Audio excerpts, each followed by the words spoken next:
we were just talking about really how and when the Oilers are playing in this tournament. It's back 3 in a row, back-to-back, Thursday, Friday tonight, and then tomorrow night. A lot of it had to do with the availability of ice, just being able to play because these arenas. If necessary, Tuesday?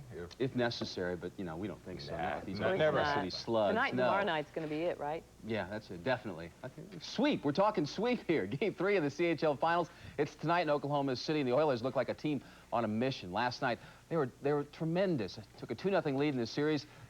Downright embarrassed the Blazers. 12-3. Sounds more like a baseball score. And before Oklahoma City even knew what hit them, the Oilers were up 3-0. Then Jody Prasnick makes it 4-0 with a pretty move on Alan Perry here. In the second period, it was just more of the same. The Oilers continued to pour it on. Luc Beausoleil makes it 7-2. The rout was on. And then Al Murphy pulled off the hat trick, and the Oilers were on their way to a 12-3 win in Game 2. But Gary Unger knows it's not over yet. The thing that we got to be careful of is not thinking that the series is over just because we beat them that bad. It's only one game. Whether we beat them by 1 goal or we beat them by 11, it's still only one game, and we've got 2 more games to win. We were expecting a 1 or 2 goal game. Usually when we play one another, we always end up either we're pulling the goalie to score a tying goal or they are.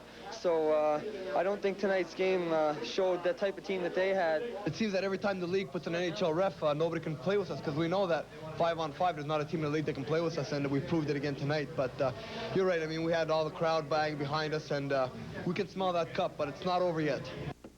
Highlights at 10 tonight. Game 4 back here again in Tulsa tomorrow night. After that, it's over, right? Well, the clubhouse was the place to be today for round 2 at the Masters in Augusta. Officials started today's round an hour early. Didn't help whatsoever. The rain still came down halfway through today's round, delaying it, eventually suspending play. Nicholas had the lead yesterday, co-leader. He drops a stroke here early. He was in the last group to play. The leader in the clubhouse, Jeff Maggart, putting out of the rough and gets it to roll in. He had a 67. He's 7 under after 2 rounds complete. Ray Floyd had his rain gear on today as well. He is in the hunt for birdie on 15 in and almost out and back in. He had to quit after 16. He's 6 under. Nicholas finally finishing 14. He's 4 under, but then the rains came. They suspended play. Here's the leaderboard right now. The people in the clubhouse: Maggart, Forsman, Chip Beck, Cochran. John Daly comes in at -3 at a 71 today. Other names of note: Fuzzy Zeller had a 67 to pull into contention at -2. And then some of the guys that won't be playing tomorrow: Tom Kite with the bad back with a 7 over, and Arnold Palmer went 74, 78, and out. Well, it's time to hit the golf course for the banquet circuit for Dave Rader and his coaches. The Hurricane held their final workout of the spring today. There were no special ceremonies planned at all, no awards, anything like that, no spring game. The reasons, basically numbers. Not enough bodies to put on the field for a spring game, hardly enough for practice, in fact, the last few weeks. All in all, we've had a lot of scrimmage plays, but we haven't had the opportunity to have a one-day set-aside scrimmage day. It hadn't been there. I'm disappointed in that. Otherwise, we've done, quite a bit of hitting throughout the practices, but just really never got in a game-type situation.